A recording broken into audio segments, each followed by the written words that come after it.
అపోస్తలుడైన పౌలు కొరింథీలకు రాసిన మొదటి పత్రిక 14వ అధ్యాయము.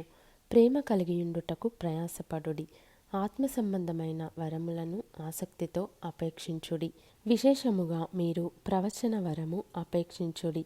ఎందుకనగా భాషతో మాటలాడువాడు మనుష్యులతో కాదు, దేవునితో మాటలాడుచున్నాడు.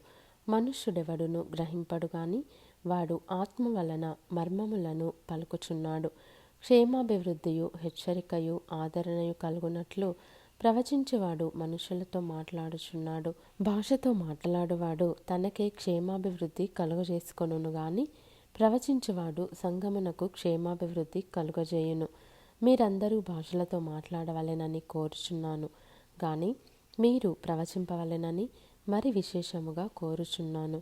సంఘము క్షేమాభివృద్ధి పొందు నిమిత్తము భాషలతో మాట్లాడువాడు అర్థము చెప్పితేనే గాని వానికంటే ప్రవచించువాడే శ్రేష్ఠుడు.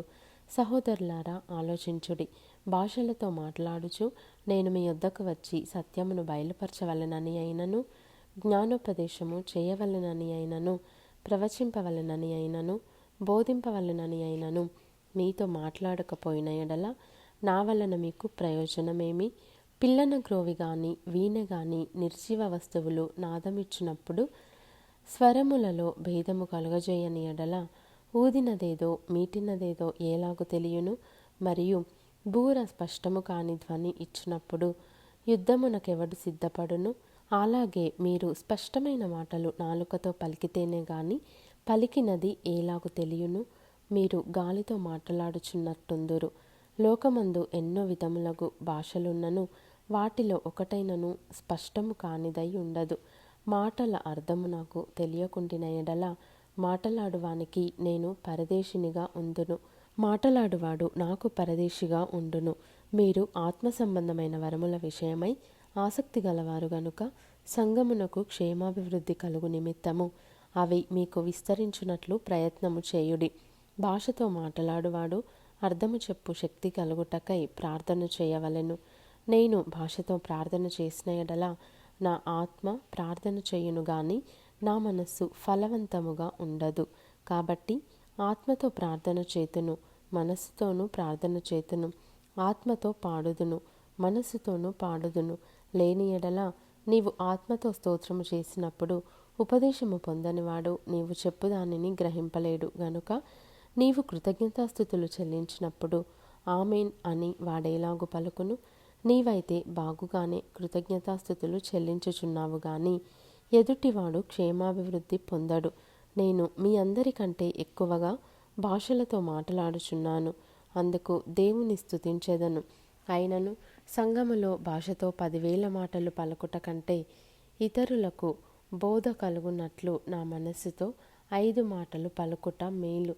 సహోదరులారా, మీరు బుద్ధి విషయమై పసిపిల్లలు కాక దుష్టత్వము విషయమై శిశువులుగా ఉండుడి. బుద్ధి విషయమై పెద్దవారలై ఉండుడి. అన్య భాషలు మాట్లాడు జనుల ద్వారాను పరజనుల పెదవుల ద్వారాను ఈ జనులతో మాట్లాడుదును.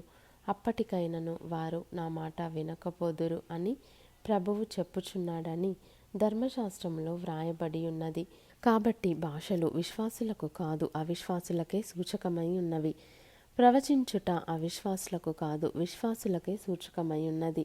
సంఘమంతయు ఏకముగా కూడి అందరూ భాషలతో మాట్లాడుచుండగా ఉపదేశము పొందని వారైనను అవిశ్వాసులైనను లోపలికి వచ్చిన ఎడల మీరు వెర్రి మాటలాడుచున్నారని అనుకొందురు కదా. అయితే అందరూ ప్రవచించుచుండగా అవిశ్వాసి అయినను ఉపదేశము పొందని వాడైనను లోపలికి వచ్చిన ఎడల అందరి బోధ వలన తాను పాపినని గ్రహించి అందరి వలన విమర్శింపబడును. అప్పుడు అతని హృదయ రహస్యములు బయలుపడును. ఇందువలన దేవుడు నిజముగా మీలో ఉన్నాడని ప్రచురము చేయుచు అతడు సాగిలపడి దేవునికి నమస్కారము చేయును. సహోదరులారా, ఇప్పుడు మీలో ఏమి జరుగుచున్నది? మీరు కూడి వచ్చినప్పుడు ఒకడు ఒక కీర్తన పాడవలెనని ఉన్నాడు, మరి ఒకడు బోధింపవలెనని ఉన్నాడు, మరి ఒకడు తనకు బయలుపరచబడినది ప్రకటన చేయవలెనని ఉన్నాడు, మరి ఒకడు భాషతో మాట్లాడవలెనని ఉన్నాడు, మరి ఒకడు అర్థము చెప్పవలెనని ఉన్నాడు. సరే, సమస్తమును క్షేమాభివృద్ధి కలుగుటకై జరుగనీయుడి. భాషతో ఎవడైనను మాటలాడితే ఇద్దరు అవసరమైన ఎడల ముగ్గురికి మించకుండా వంతుల చొప్పున మాటలాడవలెను. ఒకడు అర్థము చెప్పవలెను. అర్థము చెప్పువాడు లేని ఎడల అతడు సంఘములో మౌనముగా ఉండవలెను గాని తనతోనూ దేవునితోనూ మాట్లాడుకొనవచ్చును. ప్రవక్తలు ఇద్దరు ముగ్గురు మాట్లాడవచ్చును. తక్కిన వారు వివేచింపవలెను. అయితే కూర్చున్న మరి ఒకనికి ఏదైనను బయలుపరచబడిన ఎడల మొదటివాడు మౌనముగా ఉండవలెను.